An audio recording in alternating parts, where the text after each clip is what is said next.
Hello everyone, welcome to Sharmi's creation makeup academy and studio.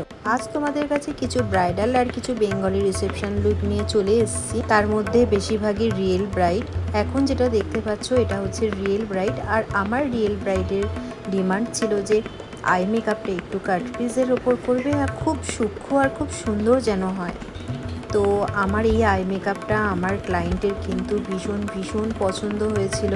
এইরকম I মেকআপটা কিন্তু সত্যি রিয়েল ব্রাইডের ওপর খুব ভালো যায়। আর এটা কিন্তু সেরকম কোনো লাউড বা ব্রাইট লাগে না, এটা দেখতে কিন্তু খুবই সুন্দর হয়। আর ব্রাইট ছাড়াও এটা কিন্তু পার্টি লুকেও খুব ভালো যায়। আর আমার এই ব্রাইডের ফেয়ার স্কিন, তার জন্য বেশি অতিরিক্ত মেকআপ চাইনি, খুব সিম্পলের মতো স্কিন টোনটা বজায় রেখে একটা সাটল লুক চেয়েছিল। ব্রাইডাল মেকআপের ক্ষেত্রে কিন্তু প্রত্যেকটা পার্টই খুব ইম্পর্টেন্ট, যেমন eye makeup, hair style, face makeup, যে কোনো প্রত্যেকটা জিনিসেই কিন্তু আমাদের প্রপারভাবে করতে হয় আর সময় নিয়ে করতে হয়। তাই প্রত্যেকটা ব্রাইডকেই বলবো যে সময় মতো বসতে, কারণ প্রত্যেকটা পার্ট করতেই অনেকটা টাইম লেগে যায়। অনেক ব্রাইডের আই মেকআপ করতে অনেকটাই টাইম লেগে যায়, কারণ অনেকের চোখে জল এসে যাওয়ার প্রবলেমটা খুবই থাকে। সেই জন্য আমাদের অনেকটা টাইম লাগে যে বারবার জল আসছে, তারপর ড্রাই করে নিয়ে আবার আমরা আই মেকআপ করছি, তারপরে আবার জল এসে যায়। এই করতে করতে আই মেকআপের জন্য কিন্তু অনেকটাই টাইম লেগে যায়। তাই জন্য প্রত্যেকটা ব্রাইডকেই বলা হয় 3 থেকে 3.5 ঘন্টা কিন্তু আমাদের দিতে হবে। হয়তো ঠিকঠাক সাজিয়ে ফেললে কিন্তু 2 ঘন্টা বা 1.5 ঘন্টাতেও একটা ব্রাইড হয়ে যায়, কিন্তু অনেকের এইসব প্রবলেম থাকে। তার জন্য আমরা টাইমটা নিয়েই হাতে নিয়েই আমরা সবাইকে বলি যে একটু টাইম নিয়ে আসতে।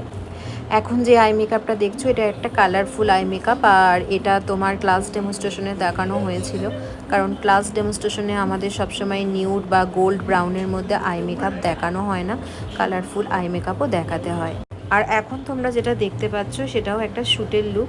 আর এটা একদমই একটা ইউনিক স্টাইলের, বুঝতেই পারছো। অনেকে একটা বৌঠান স্টাইলের লুক কিন্তু রিসেপশনের জন্য খুবই পছন্দ করে। তাদের বেনারসির যে শাড়িটা আছে সেই শাড়ির আঁচল দিয়ে, মাথায় ঘোমটা দিয়ে, সিঁদুরটা ভালো করে হাইলাইট করা, এটা কিন্তু এখন অনেকেই করতে চায়। এই রকম ধরনেরই একটা স্টাইল করানো হয়েছিল আমার মডেল উর্বশীকে। তো লুকটা অনেকেরই ভীষণ পছন্দ হয়েছিল, আগেই আমি ভিডিওটা শেয়ার করেছি। তো এই লুকটা অনেক কমেন্টস পেয়েছিলাম। তোমাদের এই লুকটা কেমন লাগছে সেটা কিন্তু অবশ্যই জানিও। আবার ফিরে এলাম আমি রিয়েল ব্রাইড নিয়ে। এটা কিন্তু আমার রিয়েল ব্রাইড ছিল। এটা রিসেপশনের দিন ছিল, যেহেতু আমার ব্রাইড পাঞ্জাবি, ওর বিয়েটা পাঞ্জাবি স্টাইলের হয়েছিল, কিন্তু রিসেপশনটা যেহেতু বেঙ্গলি ঘরে বিয়ে হয়েছে, তো ওর মাদার ইন লয়ের ইচ্ছা ছিল একদম বেঙ্গলি ট্র্যাডিশনালভাবে যেমন বিয়ের দিন সাজানো হয় সেইভাবেই সাজানো। তো লুকগুলো তোমাদের কেমন লাগলো অবশ্যই জানিও। চলো টাটা।